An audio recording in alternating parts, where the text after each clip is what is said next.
Bonjour à tous, petit cas clinique dans la voiture comme tous les jours. J'hésite fortement. Aujourd'hui c'était vraiment très beau. Et peut-être que je vais vous parler exceptionnellement des deux, je ne sais pas. C'est un monsieur qui vient pour une douleur de hanche droite chronique depuis quelques années, qui a mal comme un point de côté à droite.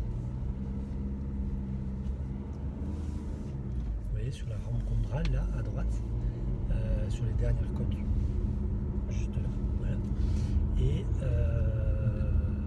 qui, donc ça c'est depuis quelques mois, et qui depuis quelques mois, il est gêné au niveau de la gorge, il toussote, il a besoin de se racler la gorge. Du coup je pose les mains sur ce jeune homme adorable, et, excusez-moi, je me désinfecte les mains, je désinfecte mon volant et mon bout de vitesse. Je pose les mains, et donc sur la hanche, et donc je me mets du côté droit, je pose les mains sur le sacrum, donc sur le bassin, et sur la charnière dorso-lombaire. Donc ça travaille de suite beaucoup au niveau mécanique. Il a un sacrum qui est tourné, je vous passe les détails. Il a une hanche qui est bloquée, et en fermant les yeux, en rentrant un peu dans les tissus qui m'appellent, ce que je vois c'est comme une invagination, comme une espèce d'hernie, vous voyez. Au niveau de la hanche, j'ai pas vraiment réussi à... Je ne sais pas réellement ce que c'était anatomiquement, vous voyez. Je sais que ça travaillait au niveau mécanique dans la hanche, je dirais plutôt au niveau ligamentaire et au niveau de la sacro-iliaque, d'une articulation du bassin à droite, mais j'avais cette image d'invagination comme une hernie qui était sortie, vous voyez, et ce truc là est hop, c'est rentré, et c'est comme si ça avait cicatrisé. J'ai pas pensé d'ailleurs à lui demander s'il avait eu une hernie inguinale, ça aurait pu être ça.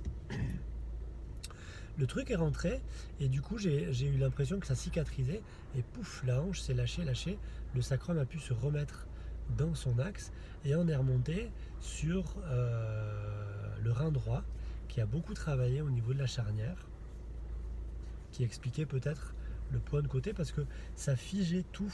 On aurait pu prendre ça pour un foie, mais en fait moi j'avais l'impression que c'était son rein droit qui travaillait, et c'était en corrélation. C'est comme si au niveau énergétique, je dirais, alors que vous voyez, juste avant on était à un niveau physique et vital, donc premier, deuxième chakra.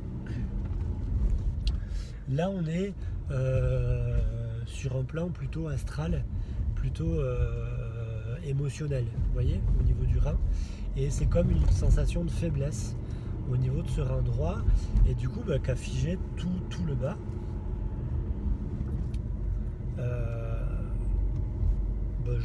Pas grand chose, j'attends, et puis pareil, ça se réaxe, et j'ai l'impression que c'est comme si le rein était réintégré dans sa loge, comme si hop, il y avait une dérotation, il rentre et tout relâche, et là ça m'appelle au crâne. Donc je me déplace, je vais au crâne, je pose mes mains, et là on avait travaillé sur tout le côté droit, je sens une attirance énorme vers la hanche gauche, et tout le système se fige, et j'ai l'impression que c'est à la fois les os, premier chakra, le plan astral énormément, c'est-à-dire le plan émotionnel, troisième chakra, vraiment se densifie, le plan mental, le cœur se densifie, tout devient vraiment dur. Alors, dis donc, qu'est-ce que c'est quoi? Alors, comme d'habitude, je laisse faire, hein, moi je suis en 7, j'attends. Et puis, il n'y a pas de résolution. Ça n'arrive pas. Du coup, là, je prends la décision de plonger. Donc, je vais en dessous. C'est comme si j'allais, vous voyez, dans un tunnel.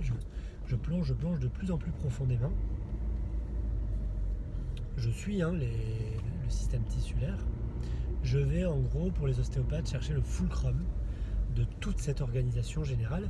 Mais le fulcrum à la fois mécanique, mais aussi fréquentiel. C'est-à-dire, quelle profondeur, autour de quelle profondeur, j'espère que vous sentez ce que je veux dire, autour de quelle profondeur le système se déploie et est figé dans cette posture, et en même temps, où est la clé?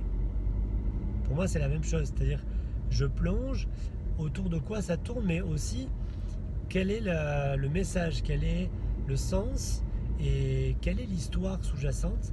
Où est le fulcrum? C'est quel est l'endroit et la profondeur, la fréquence, l'information donc fréquentielle qui va déployer le système, qui est attendu par le système. Quelle est la résolution? Voilà, quel est le message, la fréquence, la texture tissulaire, l'endroit qui va libérer ça. Et du coup, je plonge, je me retrouve dans une espèce de caverne. C'est tout un bazar. Je suis un peu perdu dans mon traitement, là, comme je vous parle. Mais je suis mon fil.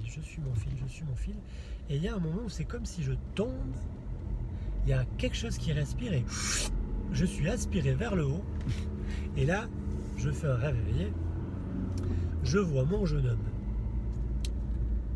en plein océan, avec un bout de bois. Il n'y a personne alentour, c'est la tempête. Okay, les vagues, voilà, c'est la tempête. Et donc, je lui ai expliqué après, mais avec des mots différents. Mais donc là, la tempête, l'eau, c'est le système émotionnel, donc c'est l'astral. L'eau, il est au-dessus, mais il est presque sans vie, il est ballotté avec un petit bout de bois. Le bois, c'est le foie. On va dire que c'est la terre, pour simplifier. Donc il lui reste pas grand-chose de stabilité. Il est avec son petit bout de bois. Il n'y a plus de stabilité, il est en pleine tempête. L'air au-dessus de lui, c'est la tempête aussi. Du coup, là... Et en plus de ça, il est sur le dos, sur son bout de bois. Et ce que je vois, j'ai l'impression de sentir la présence d'un aigle qui, tenez-vous bien, lui bouffe le cœur. Et là, je sens, parce que c'est en parallèle dans les tissus, je sens que son cœur se serre. Et c'est comme si cet aigle, je vois le bec rentrer et déchiqueter. Et dans le cœur, je sens à la fois un serrage de défense et à la fois un abandon, comme s'il était résigné à se faire déchiqueter par cet aigle. Alors, la symbolique, c'est quoi? Parce que dans un rêve comme ça, il n'y a qu'une personne. L'aigle, c'est un oiseau. Il voit. C'est souvent le symbole du troisième œil. On voit ça avec la colombe du Saint-Esprit et on voit ça avec l'aigle. Je crois que c'est, en tout cas chez les narwhals mexicains, ils parlent des aigles. Souvent dans les traditions chamaniques, il y a l'aigle. L'aigle, c'est celui qui voit. C'est l'intellect. On va dire que c'est l'intelligence. C'est le troisième œil. C'est la vision claire des choses, mais c'est aussi l'endroit quand c'est troublé, quand c'est tordu. C'est là où on va parler, nous, d'ego, de mental, d'intellect. C'est la même région qui peut voir tout hyper clair ou qui peut voir tout tordu, avec l'intellect égotique. Et donc là, le message pour moi, il est clair, c'est que son intellect est en train de bouffer son cœur. Son cœur qui s'est défendu comme il pouvait, mais que là, il n'y arrive plus. Il est à l'abandon, il n'y a personne pour l'aider autour. Il est comme ça, sur l'eau de ses émotions, en pleine tempête du cœur, et il se fait bouffer le cœur par l'aigle. Moi, j'ai juste fait acte de présence et compréhension de la symbolique. Et en fait, j'ai senti tout son péricarde, tout le centre en fait de sa cage thoracique lâcher. Et c'est comme si l'aigle me voyait s'envoler. Et en même temps, c'est très bizarre ce que je vous raconte, et en même temps, c'est comme si l'aigle se retournait, rentrait à l'intérieur de lui, le cœur guéri, tout se calme, une grande inspiration, et sur sa grande... C'est fou parce que le patient à ce moment-là inspire, tout en dormant, il ronflait tout ce qu'il pouvait.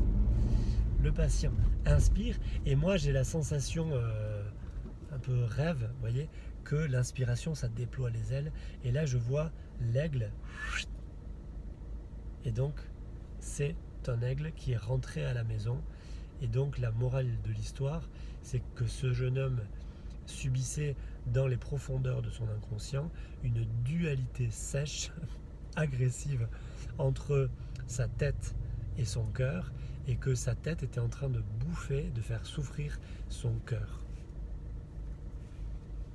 Il se trouve que c'est un homme qui est hyper engagé professionnellement, il est engagé partout, en fait il court partout, il a beaucoup de valeurs, mais vous voyez c'est un combattant et, il vient de temps en temps me voir quand ça déborde. Et quand j'ai parlé de dualité, il a bien vu ce que c'était parce que il a à la fois besoin du regard des autres et en même temps il a besoin d'être seul. Il est très dans la volonté, dans le faire, dans et en même temps il a besoin d'avoir une énorme place du sport dans sa vie. Voilà. Et je crois qu'il y avait une part de lui qui était en train de bouffer une autre part de lui. Son intellect bouffait son plan émotionnel et j'espère que ça va l'aider. Et c'est par là en fait que le rein droit n'avait plus d'énergie, n'avait plus de direction. En fait, le traitement, on le comprend presque à la fin. On voit que ça, c'était le fulcrum, vous voyez, je parlais de fulcrum, donc c'était la cause du traitement, pas la cause du problème, entendez bien, la cause du traitement, c'est-à-dire c'était la marche qu'il essayait de monter à ce moment-là. Et j'espère qu'on a réussi à créer un couple, parce que ça doit être un couple hein, entre la tête et le cœur, et qui trouvera la paix, et du coup que accessoirement sa hanche reste à la bonne place pour ne plus faire mal, et les côtes à droite non plus. Voilà, finalement, vous voyez, c'est un beau cas clinique. L'autre que j'avais envie de vous faire, je ne vais pas vous le faire là. Peut-être que ce soir ou demain je vous ferai une vidéo. Peut-être pas, on verra. Hein. Mais là c'est déjà pas mal. Je trouve c'est un très beau. Voilà, je vous expose un peu de temps en temps, comme ça j'ai des images. De temps en temps ces images sont concrètes. C'est la vie des gens, c'est les parents ou les grands-parents. Des fois on a les images de transgénérationnels qui apparaissent avec la cause, vous voyez, le message. Et des fois j'ai des images comme ça qui sont, j'allais dire fantasmagoriques, mais au-delà de là qui sont allégoriques, c'est-à-dire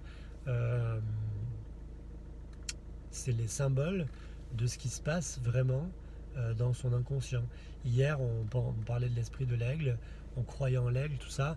Aujourd'hui je pense que, sans rejeter ça pour ceux qui y croient, moi dans ma pratique en tout cas, je sais que c'est une partie de mon patient, c'est une partie de l'esprit de mon patient, c'est un domaine de son royaume. Voilà. Et que cette séance, comme toute séance, sert à remettre le roi sur le trône de son royaume, et pour le bien de l'aigle, pour le bien du cœur, et que tout revienne à la bonne place, à la juste mesure, dans l'harmonie, dans l'équilibre. Et comme disait un des pères de l'ostéopathie, Sutherland, quand tous les fulcrums sont alignés, c'est-à-dire quand tous les points pivots, les points d'appui, les raisons, les logiques sont au bon endroit et à leur bonne place, il y a paix et harmonie. Sur ce, amusez-vous de vous, passez une excellente soirée.